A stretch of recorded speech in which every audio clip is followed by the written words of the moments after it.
Yes, I do have a comment on that. I look at the public opinion data from around the world, and I just don't see a groundswell of popular support for authoritarian government. What I see is a popular groundswell for better democracy, more workable democracy, an end to corruption, and a transcendence of polarization. That's what people want. And there's been some ebbing in some areas, particularly in Latin America, of support for democracy and growing doubts. I'm a little bit worried about the commitment of young people in the United States to democracy as a transcendent value and the need to really engage in a new generation of more effective civic education, both to address polarization and to renew our commitment to democracy and mutual tolerance as transcendent values. But the key is just to make democracy work better. And I think the key popular demand is for reforms that will enable that.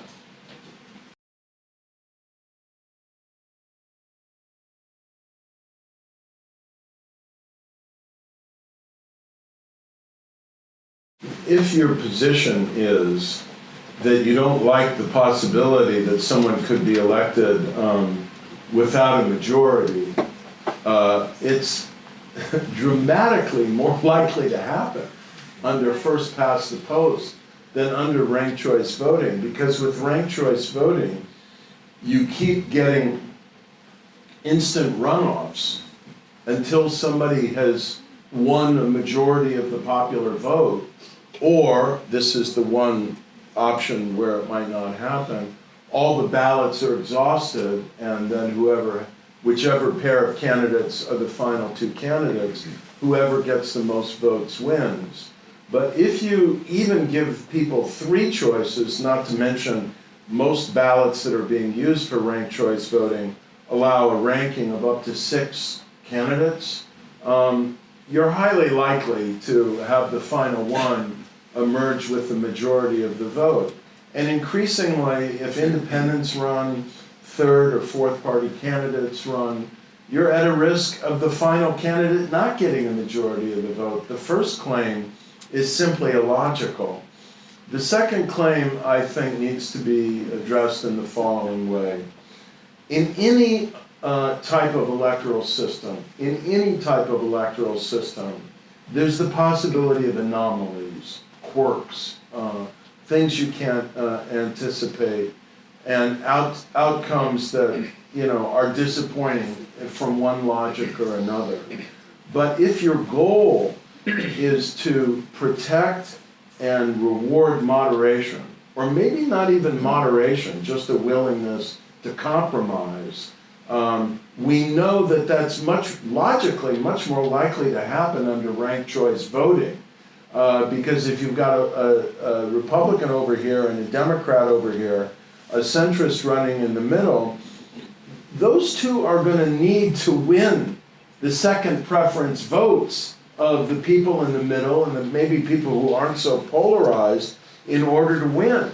And moderation is going to be rewarded because it's more difficult to win under ranked choice voting with a narrow casting, mobilize my base at any price and the rest of the world be damned strategy for the election. So I'd say both of those premises don't hold up to scrutiny. It's interesting that the Republicans said that about no majority because Trump won Michigan. But he won Michigan, Wisconsin, and Pennsylvania with 46 or 47% of the vote. Welcome to my life in the Republican Party. So. I'll add to that argument. It's the argument that if you get some exhausted ballots, a candidate may not emerge with an absolute majority of initial ballots cast. But keep in mind that it's always a majority of those who cast a preference in that final vote. Well, and I'd say to anyone who's a Republican, competition, open markets, choice. Good for the economy, good for politics. And what ranked choice voting does is incentivize candidates to reach beyond their base to seek those second choices. That's the value of this. So when you have a candidate door knocking and an opponent lawn sign in the yard, you don't walk away and say, well, I don't really care about that constituent. I don't need that vote, and I'm not going to go ask for it. But under ranked choice voting, if you don't do that, you'll lose. So you just muster it up, and you find it actually becomes easier and easier to talk to everybody in the community, even if they're not if you're not going to be their first choice. You ask to earn their second choice. That changes entirely the dynamics about how we campaign and ultimately how we govern.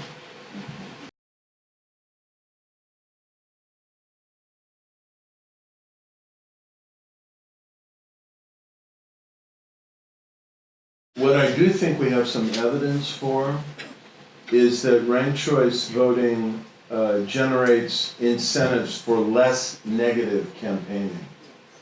Because if you switch the logic from a bipolar contest to potentially a multipolar contest, anyone who's run for office has probably been exposed to this logic that if it's a two-person race and you go negative, it's going to hurt you, it's going to hurt your opponent more. And that's why people do it. They don't care how well they're liked in the end as long as they win. Once you go to a multi-candidate race, if you go negative, you hurt yourself, you hurt the target of your negativity even more, but there's a third or a fourth option left standing, and people can defect and give their first preference votes to that third or fourth option. So we have some tantalizing, I will say, based on municipal elections, early evidence to suggest that there's less negative campaigning in ranked choice voting elections. I would say the reason why a shift toward ranked choice voting might bring about campaign finance reform is that the campaign finance reform debate is locked down into partisan trenches. And if we can lure people out of their partisan trenches and induce them to think as Americans rather than as Republicans or Democrats in terms of what's fair, what's rational, and so on, I think we'll be in better shape to get a lot of different reforms, which is why I keep saying ranked choice voting is the Archimedean lever for getting a lot of other political reforms in the United States. Thank you.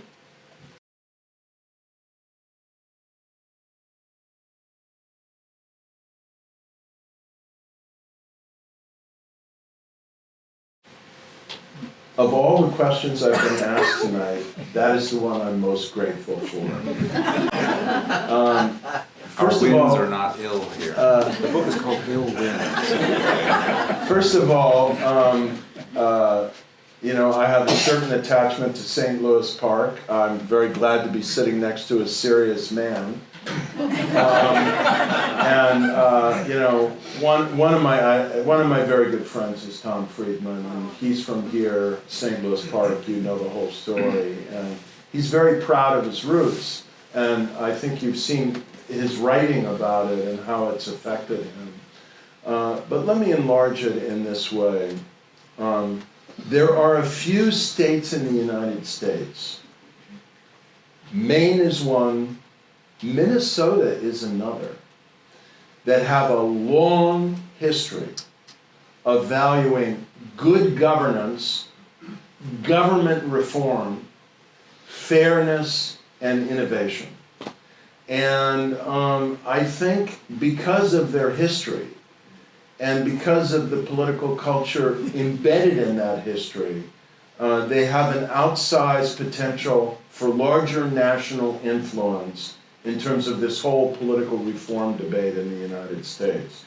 So even though Minnesota doesn't have the voter initiative, and if you've got the voter initiative, you got a lot better chance of getting ranked choice voting adopted, because the people like it, the politicians like it less. If you can go directly to the people, you've got a better shot.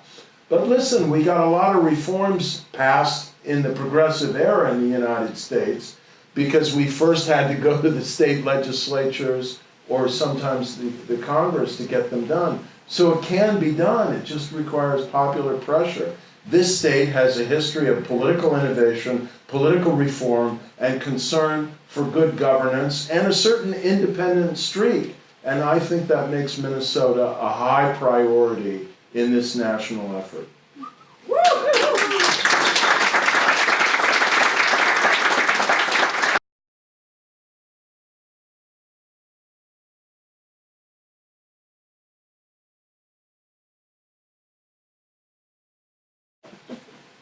People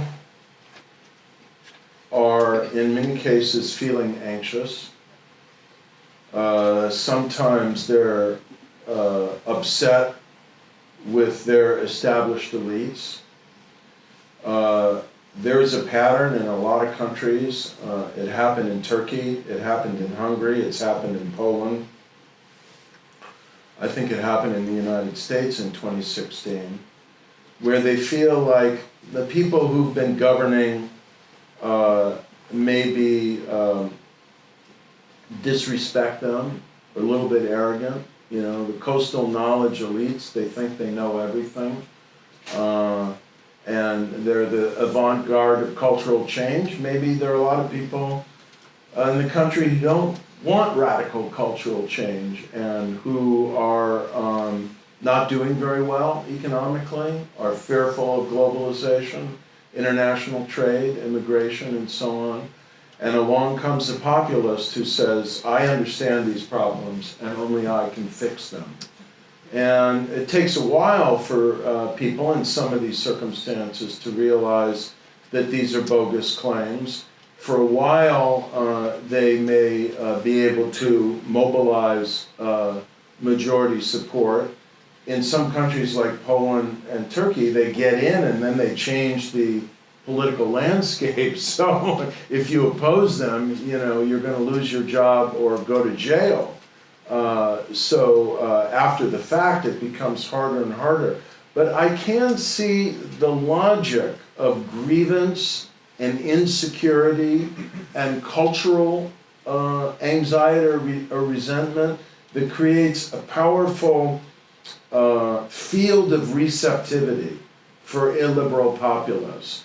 And I think it puts a burden on, you know, I've read a lot of these works, J.D. Vance, Hillbillyology, Arlie Hochschild's book, which third book I highly recommend to people, Strangers in Their Own Land, or the great book Going to a Neighboring State by Catherine Kramer, professor of political science at the University of Madison, Wisconsin, The Politics of Resentment, Scott Walker and the Rise of Rural Consciousness.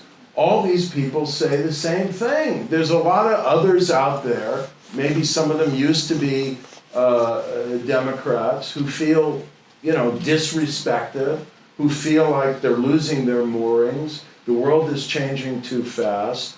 And the more and more that politics get polarized, and populists are able to drive them into, you know, an angry posture, and the other side looks like it's just a bunch of Madison, Wisconsin University intellectuals who view them as backward, rural, you know, reactionaries. It creates a fertile climate for this.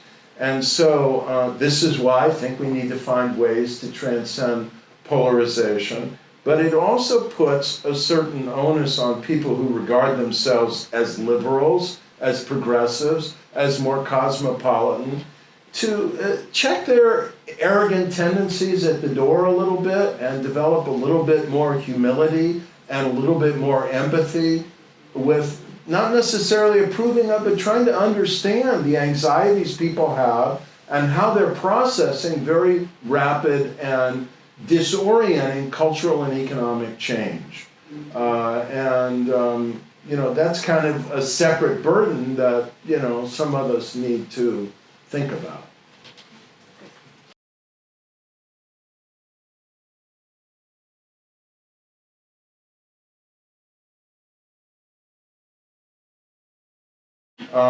Well, I do teach some of the youth of today. and many of them are headed straight into, you know, the Silicon Valley and highly rewarding jobs and so on. I do see a certain trend of political disengagement, apathy, cynicism, and so on, distraction, certainly with social media. But I think that general characterization is excessive. Young people are very worried about climate change. They're much more worried about fairness than the older generation, inclusion, equity, and they do have concerns that naturally, you know, have implications for politics and governance. It's always the case that young people participate less and vote less than older people, so we always have a special burden to try and mobilize them. I think that it is also true, as I've suggested, that we have fallen down in the United States of America in recent decades in the task of civic education and of renewing for each generation a deep awareness of the importance of democracy, the value of democracy, and the sacrifices people have made from the Revolutionary War through the Civil Rights era to get and defend and improve democracy. But I know these young people, and I'll tell you something. If you give them more choice and make elections more open and interesting and less closed and seemingly inevitable or inducing of domination, if you introduce into our political space anything like the choice and innovation that they are embracing in the technological world, you'll get more youth participation, which is another reason to be for ranked choice voting.